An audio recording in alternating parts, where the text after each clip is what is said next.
So yeah, you have to follow your dreams because even if you don't end up rich and famous necessarily, you will have a rich life. Life became magical for me. Also, I met another photographer. I was walking down the street in the Greenwich Village, right? I'm walking down the street, I meet this photographer, green eyes, brown hair. He's like in his 30s, really, really nice looking. And he asked to take pictures of me. I always check these people out to make sure they have a photography studios, but anybody who approached me was really a legit fashion photographer. And so it was never an issue because the thing about New York in the 70s and 80s is like it was a playground and a work ground for celebrities. So you always run in, you'd always see a famous musician or a famous actor. You'd always see photographers running around the city. Like you could walk into a deli and Al Pacino might be there, and he'd be walking out going into a cab. Like it was just normal to just see celebrities walking down the street. And the only people that would approach them and bother them were like people from out of town who were visiting, like people from Minnesota who were tourists. But most of us would just like be, hey, how you doing, Just be cool about it. So anyway, like this photographer stopped me and he saw me like I was carrying my portfolio because I was headed to the art store on 8th Street. So he approached me and so I said, yeah, I'd like to do photographs with you. And he invited me out to this mansion out in the Hamptons. And so this was amazing because like it was like a small mansion, but it was near the beach. It wasn't far from the beach. And each guest room had a fireplace and a bearskin rug, like a white bearskin rug. And I got my own room with a fireplace and I was like, this was amazing. And then when we all had dinner, they had this long rustic dining table with a giant chandelier over it.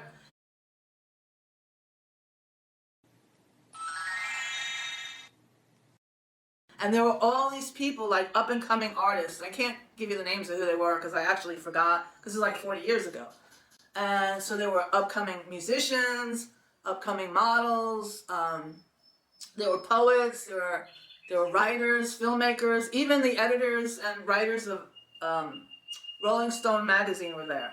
And these people were there all weekend. And there was a big pool, and you could just walk like a half a mile. It wasn't at the beach, but it was like maybe like not a half a mile, a little less than half a mile. And there would be these tall, wheat fields. And then you'd finally get to the beach and it was open and just beautiful, just gorgeous. I remember like that weekend I walked to the beach by myself. It was just like this lonely kind of like sandy road. And I finally got to the beach and it was like a rainy day and a storm was coming. So the clouds were dark and rolling and thundering. And then the water was really violently dark and, just like really scary looking because the waves were really high and there were a lot of white caps. And there was this young teenage boy on the beach and he was playing guitar. And he was singing and he was the only one on the beach and there were just a lot of seagulls. And like, I don't know, it took my breath away because it was so beautiful.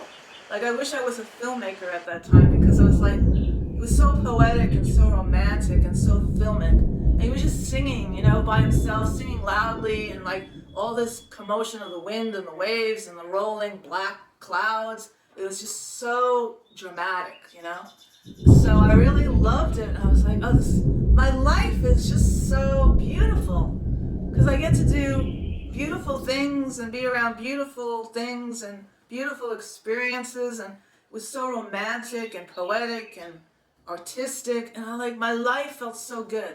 It just felt wonderful. And coming back, there was a girl on an antique bicycle with a basket in the front of her, bicycle, and she had French bread coming out of the basket. And she waved to me. And I was like, just like so incredible.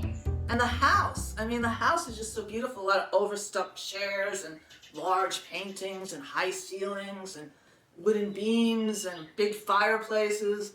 And I was like, yeah, I could get used to being rich. I like this, I really liked it. And I liked the people. Like, nobody was pushing drugs on me. I didn't see anybody taking drugs or pushing drugs on anybody. And everybody was pretty young and hip. And so I met a lot of interesting people and people from all walks of, different disciplines in the arts. And yeah, it was exciting. It was just so exciting. And Candido became a good friend. I would hang out with him a lot. There goes the train. Nobody on it because there's a pandemic. Nobody on the train because there's a pandemic. Alright, anyway. So yeah, it was pretty exciting.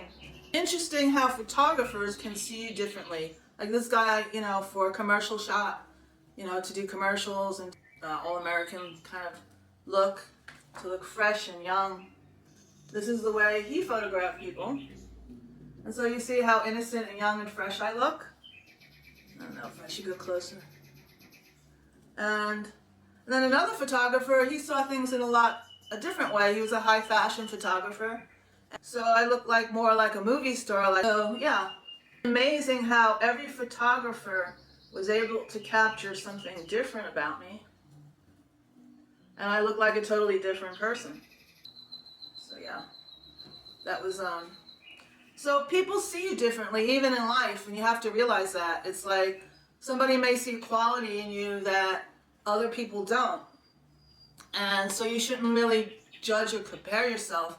Like I compared myself all the time to the models that were popular at the time and very rich and famous, like Christy Brinkley and Brooke Shields, and they were very beautiful.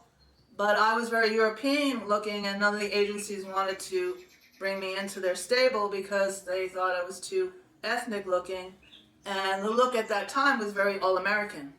So it was very frustrating. But also I was 5'7", and the major modeling agencies would only take, women who were at least 5'8" and up. So you had to be a really Amazon woman. Like not really voluptuous like they are now, but tall, thin, and really tall. Kind of like giraffes.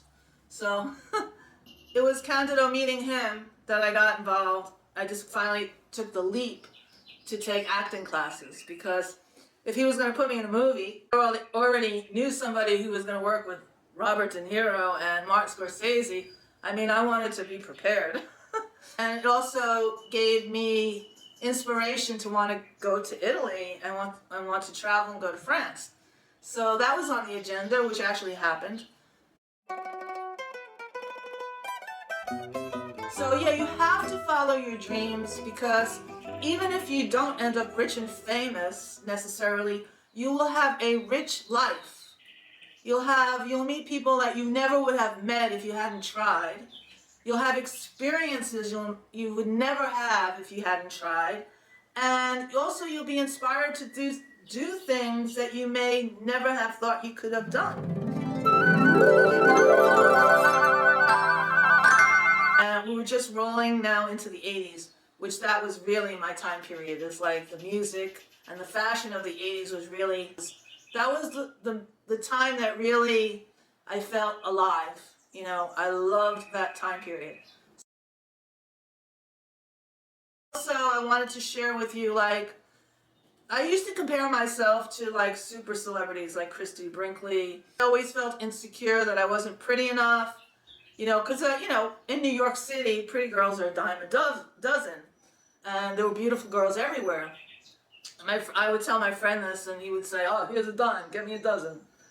So I guess that's an old vaudeville joke or something, but yeah, there's so many beautiful women in New York City, and so many models and actors running around.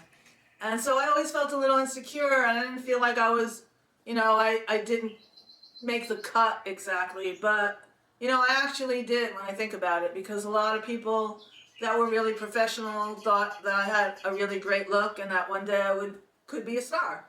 So, and there were other people who were like, you're dreaming. But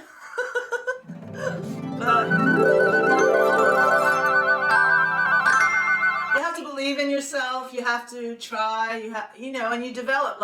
So what I'm trying to say is even though I felt intimidated and I didn't feel up to par like those women, and so that's where my insecurity was, and I probably could have been more outgoing, I probably could have been more aggressive if I had a little more confidence in myself. Because I had a certain level of confidence, but you really need to be out there. You really need to be completely confident.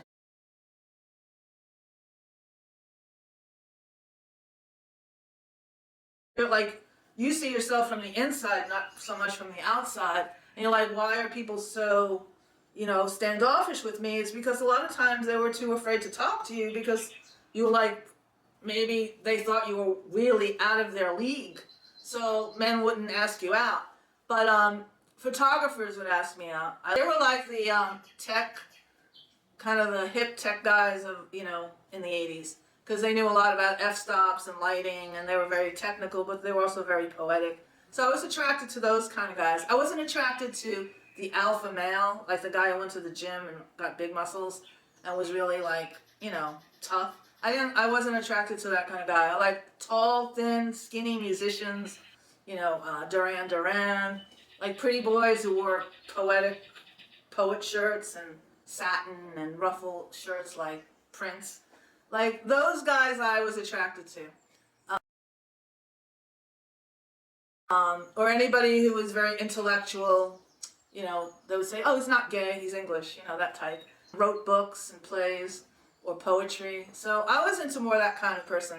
I wanted to share that because next we're going to go into acting, which is my next video about acting.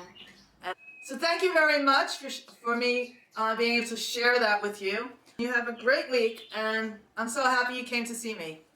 I hope to see you again soon. Bye-bye.